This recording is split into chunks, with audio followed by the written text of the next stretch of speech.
Hello guys, good day sa lahat. Nandyan pala kami ngayon sa Pangasinan. Adlo, napakaganda yung beach resort nila dyan dahil hindi ganong yung tubig. Lalim ang ang ilaw ng tubig. Saka hindi siya maputik. Ganda yung buhangin dyan. Lakad-lakad lang. Enjoy lang sa swimming. Mainit ka na, pa yan, mga alas 8. Ano pa yan? Pag-aabot ka ng mga 12, mainit na yan dyan. Dami yan. Pero ano dyan, may mga naka-rental din sila dyan. May ano pa dun guys, oh. Cottage. Pero hindi na kami kumuha kasi Mas marami. Mas marami sila. Kami dun sa room. Para Yes, oh. makapagpahinga yung mga bata. Dami nila, oh. Saka may preparation na rin kami ng mga pagkain. Nilalaro guys. Sarili kusina. Yun, oh, napakaganda dito. Lalaro. Yan lang. Pag umaga, mas maano pa yung alon. Enjoy lang tayo sa summer at saka kailangan safety tayo dyan. Huwag masyadong magpa-ano sa lalim. Sunod lang sa alon guys.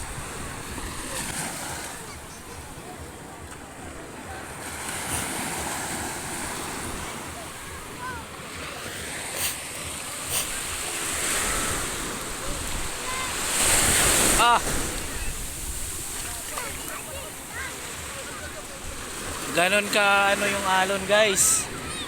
Hampas. Oh. Yun lang, nasa mababa lang dapat. Hindi. Sir, na. Wala pang init.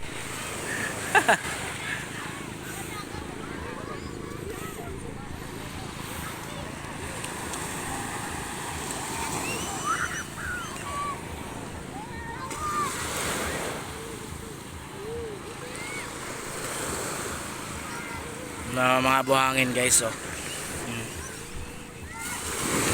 Yan, oh. Lalagpasan pa yan, oh. Oh. Yan yung mga buhangin. Ito yung mga katabi niya, oh. Yan.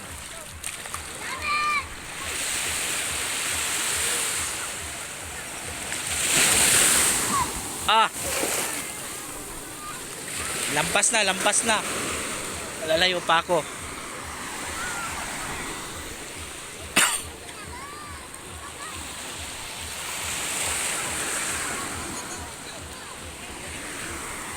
Enjoy sila mag-swimming dahil sobrang init na yung panahon.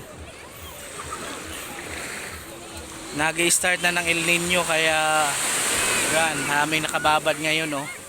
Dito lang yan guys sa Pangasinan.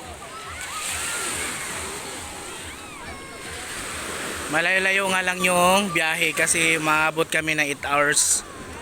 6 hours pala. Naabot mga 6 hours mahigit. Yan, oh, napakaganda, oh. So hindi na kami kumuha dito ng cottage kasi walang maistihan ng mas maganda, walang kwarto. Doon kami kumuha doon sa taas. Ha? Thank you. Hindi ko na namalayan. Patay. Paa.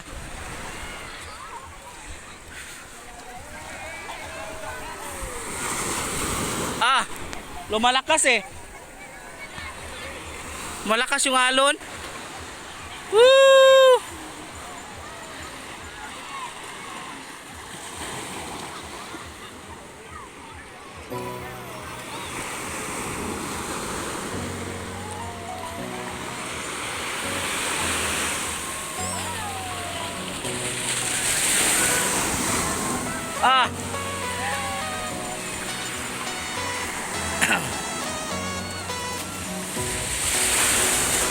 Lumalakas guys.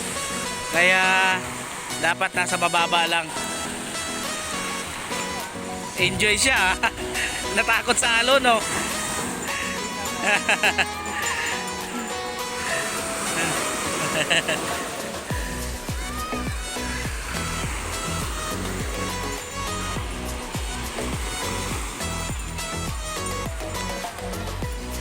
Yan guys.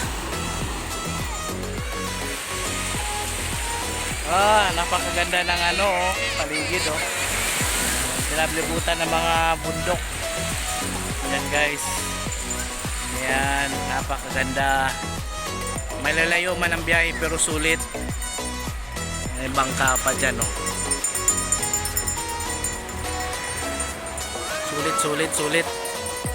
Sulit. Ang ganda ng buhangin dito guys.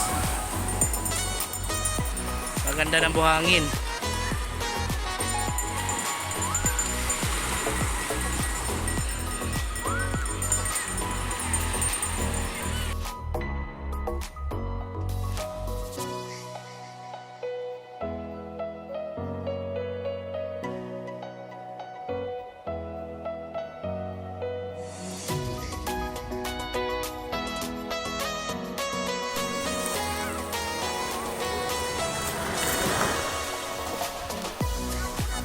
Lalim na no? Lumalalim. Baka maano yung cellphone ko. Delikado.